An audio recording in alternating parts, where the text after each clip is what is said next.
ورحمة الله حبايب قلبي، كل سنة وانتم طيبين. ربنا ينعاد عليكم الأيام بخير يا رب. ويبارك فيكم وفي صحتكم وفي أولادكم إن شاء الله. احنا دلوقتي هنعمل أحلى صينية فتة بالتومة، فتة مصرية بالتومة. خلاص، أنا هنا حطيت عيش، قطعته بالشكل ده زي ما انتم شايفين بالمقص بتاع العيش أو بالسكين. اوكي خلاص، هقطعه. وحطيت سمنه بلدي، تمام، حطيت سمنه بلدي. خلاص، وسلقت هنا اللحمه بتاعتي اهي، والرز كمان بتاعي الابيض بالسمنه البلدي هنا. وهنشوف مع بعض ان شاء الله هنعمل صينيه الفته ازاي. هتعجبكم تحفه جدا يا بنات. خلاص، كل سنه وانتم طيبين حبايب قلبي، انتظروني حبايب قلبي. كده خلاص، انا حمصت العيش بتاعي، بنزله كده في الصينيه. خلاص، ده العيش اللي هو بالسمنه البلدي.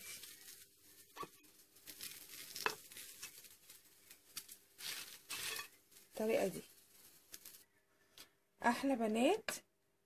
كده انا هبتدي اجيب الرز بتاعي حبه كده واقلبهم هنا مع العيش. خلاص، هجيب حبه رز زي ما انتم شايفين كده. انا الحقيقه ما بناكلش سمك خالص يعني في العيد، سواء الصغير او الكبير. انا لازم افطر فته صراحه، سمك دي لا خالص. يلا مع بعض نشوف هنعمل ايه حبايب قلبي. كده خلاص، انا حطيت شويه رز مع العيش المتحمص بالسمنه وقلبتهم شويه بالطريقه دي. خلاص، هنعمل ايه تاني؟ الخطوه الجايه هنملى الصينيه بتاعتنا رز ابيض بس. خلاص، بعد الطبق دولت هنملى الصينيه رز ابيض بس حبايب قلبي، كده بالطريقه دي زي ما انتم شايفين. خلاص، حطيت الرز وخلصته. دلوقتي هنعمل ايه؟ نشوف الجزء التاني. خلاص، انا هعمل ايه هنا خطوه تانية مهمه جدا. بجيب الشوربه بتاعت اللحمه كده اهو، وامليها هنا على الفته بتاعتي بالطريقه ديت. هشربها كلها، كل الصينيه اللي عندي تبقى اتشربت. طعمها تحفه يا بنات، رائع رائع رائع. خلاص، يلا حبايب قلبي. والتومه معايا على النار اهي بتتحمر. انا جبت شويه ملح صغيرين هرشهم كده فوق على الوش.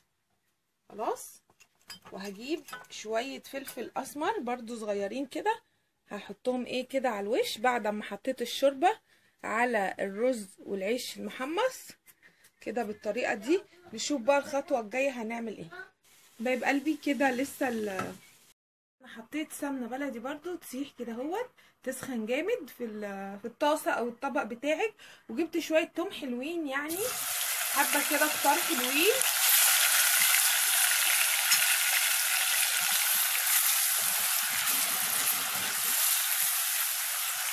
بالطريقه دي كده هشوحهم لغايه لما يصفروا معايا، وهنشوف بعد كده هنعمل ايه فيهم. خلاص، انتظروني. التوم كده معانا لسه بيتحمر. خلاص، انا عايزاه محمر كده لسه شويه كمان، وهنشوف هنعمل ايه الخطوه الجايه. ولا كده يا حبايب قلبي، شايفين التومه كده بقت حمرا جميله جدا. هو ده اللي انا عايزاه. ايه اللي بعد كده بيحصل؟ ماشي، طفوا النار عليها على طول، طفوا النار. خلاص، الخل ننزل بالخل، ارفع شويه، ننزل بالخل شويه خل كده كويسين عليها. خلاص، نشوف هنعمل ايه. بسم الله الرحمن الرحيم. هننزل كده على الفته بتاعتنا بالتومه والخل. خلاص، ونفرق كده التومه بتاعتنا هي والخل على وش الفته كده. طعمها رائع. هي دي الفته المصري بتاعتنا، جميله جدا، كل المصريين بيحبوها. خلاص، في حاجه تانية، هي بتاكل معاها لحمه محمره. في ناس بتحب تعمل صلصه ليها، براحتك اللي انت عايزاه اعمليه، انا ما باكلش معاها صلصة. خلاص خلاص يا احلى بنات، كل سنة وانتم طيبين.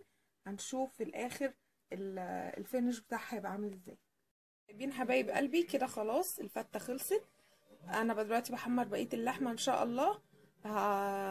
كده خلاص الشكل النهائي بتاعها تحفة يا بنات، جمعوها. جربوها واعملوها وهتعجبكم جدا.